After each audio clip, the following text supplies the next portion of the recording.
जिस गन्ने से गुड़ इतना काला होता है उसकी चीनी इतनी सफेद कैसे हो गई?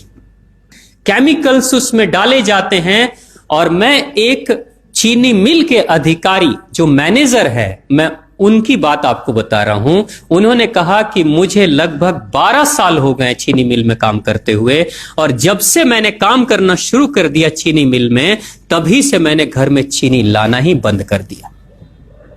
मैं तब से अपने बच्चों को चीनी खिलाता ही नहीं हूं, जबकि नौकरी से सैलरी वहीं से मिलती है, मगर चीनी नहीं। मैंने कहा कि आखिर कौन सी घटना घटी जिसके कारण से आपने ऐसा किया? तो उन्होंने बताया एक छोटी सी घटना कि चीनी मिल में जो ये पानी निकलता है ना, चीनी के बनने के बाद उस प्रोसेसिंग में जो पानी निकलता है, उस पानी में वो सारा केमिकल भी मिक्स रहता है, और उस पानी को चीनी मिल वाले लोग अक्सर एक टंकी में जमा करके रखते हैं।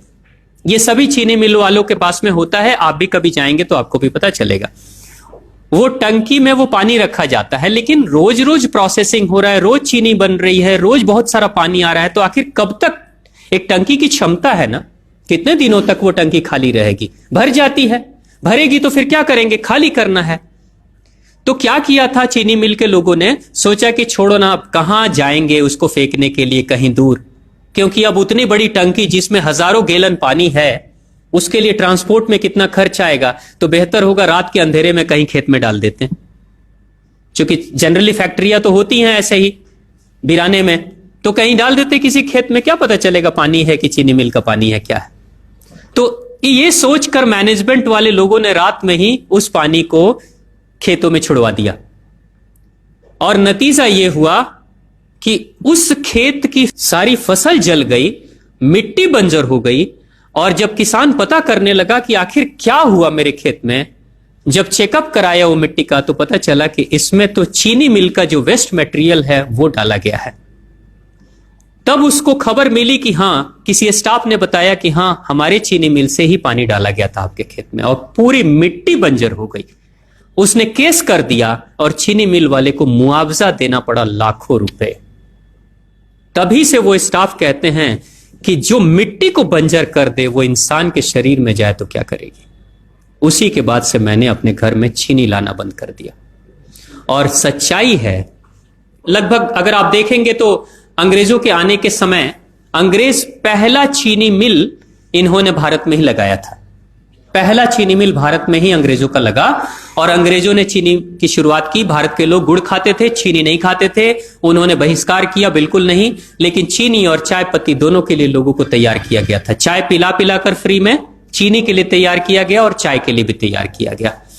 अंग्रेज ने जब से यह शुरू किया है, और पिछले 50 वर्षों से हमारे समाज में चीनी खाने का प्रचलन बहुत तेजी से बढ़ा है, और उसी समय से भारत के लोगों के बच्चों के शरीर में कैल्शियम की कमी होनी शुरू हो गई है।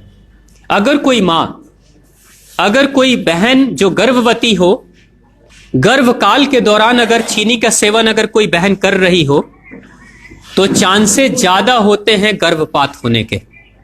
कोई मां अगर बच्चे के जन्म से पहले 1 साल पहले से ही चीनी छोड़ दे और सामान्य भोजन करे, अपना ही दूध बच्चे को पिलाए, और कम से कम 5 साल तक बच्चे को चीनी ना खिलाए, खुद को चीनी ना खिलाए, उस बच्चे को कभी भी ऑस्टियोपोरोसिस की समस्या नहीं हो सकती। कैल्शियम की कमी उसके शरीर में कभी नहीं होगी। चीनी जब जाती है आपके शरीर में, तो बाहर जब निकलती है तो अकेले नहीं निकलती, कैल्शियम लेकर निकलती है।